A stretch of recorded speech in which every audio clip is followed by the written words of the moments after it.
mà cô lương thả có xả đây nè. Có cái không ra không?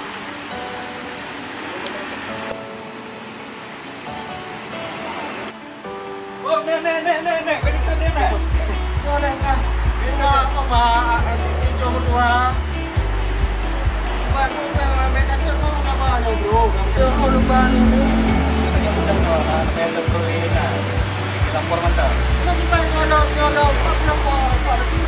Pakai aplikasi mantap lapor. Benar. Tinggal buka mantang aplikasi lapor.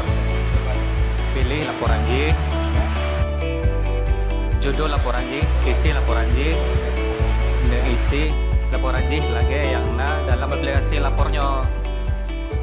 Lapor menjadi sarana aspirasi dan pengaduan yang mengintegrasikan sistem pengelolaan pengaduan pelayanan publik dalam satu pintu yang terhubung dengan seluruh instansi pemerintah, baik di pusat maupun daerah. Melalui aplikasi lapor, diharapkan dalam penyampaian informasi dan aspirasi dari masyarakat terhadap pemerintah dapat tersampaikan dengan efektif dan efisien.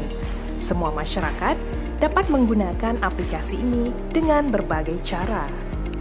Yang pertama, melalui website www.lapor.go.id. Cara yang kedua, melalui pesan SMS dengan format Banda Aceh spasi isi aduan kirim ke 1708. Cara yang ketiga, melalui aplikasi mobile yang dapat diunduh pada Play Store dan App Store. Selain itu, pengaduan juga bisa dilakukan dengan cara tatap muka. Pelapor bisa langsung datang ke Diskominfo Kota Banda Aceh yang merupakan admin koordinator dan nantinya laporan akan diproses untuk diteruskan ke dinas terkait berdasarkan pengaduan yang dibuat.